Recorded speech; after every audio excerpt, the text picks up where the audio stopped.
আসসালামু আলাইকুম। কেমন আছেন সবাই? আশা করি ভালো আছেন।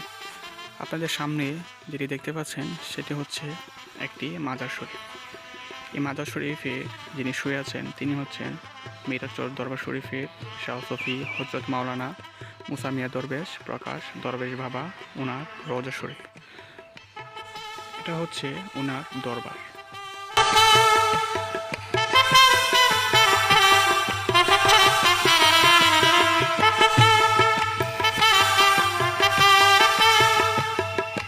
মাজার শরীফে প্রবেশ করার একটাই রাস্তা, একটাই পথ, সেটি হচ্ছে এই দিক দিয়ে।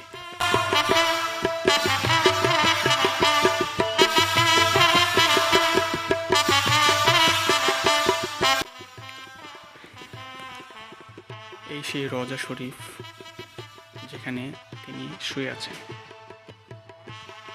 মুসা বাবা মাইজ ভান্ডারী 17 এপ্রিল 2018 সালে ইন্তেকাল করেন। রমজান মাসে শেষ রমজানের বৃহস্পতিবার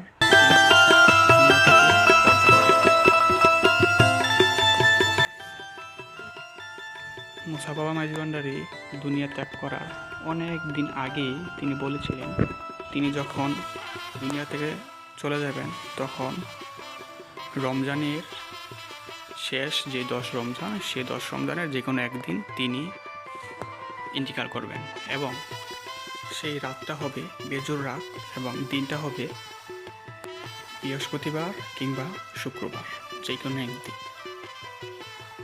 দিন শেষে দেখা গিয়েছে তিনি শেষ 10 রমজানের বৃহস্পতিবার দিনই দুনিয়া ত্যাগ করেন। এটি হচ্ছে দরবারের পানি। আপনারা যদি নিয়ত করে উসিলা করে পানি পান করেন, আপনারা যেই নিয়তে পানি পান করবেন সেই নিয়ত ইনশাল্লাহ পূরণ হয়ে যাবে।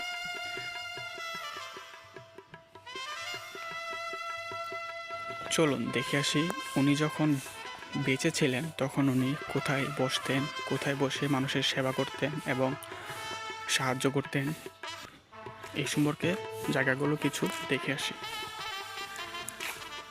এটি হচ্ছে মুসা বাবা মাইজ ভান্ডারীর আসন। এখানে সবসময় বসে থাকতেন এবং ওনার ভক্তদের সাথে কথা বলতেন, দেখা করতেন এবং দর্শন দিতেন। এটি সেই স্থান।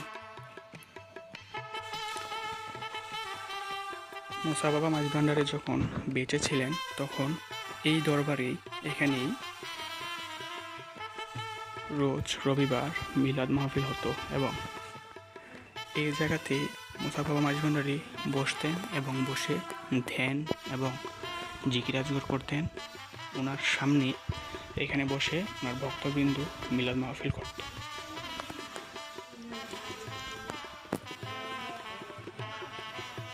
এটা হচ্ছে মুসা বাবা মাইজ ভান্ডারীর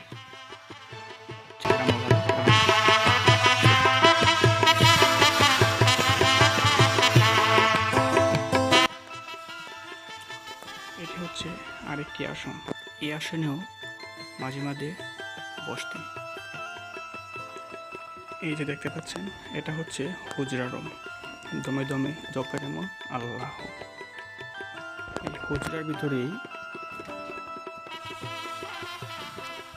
এই হুজরার ভিতরেই এখানে তিনি বসতেন এবং কবিরাজি করতেন, মানুষের সাহায্য করতেন।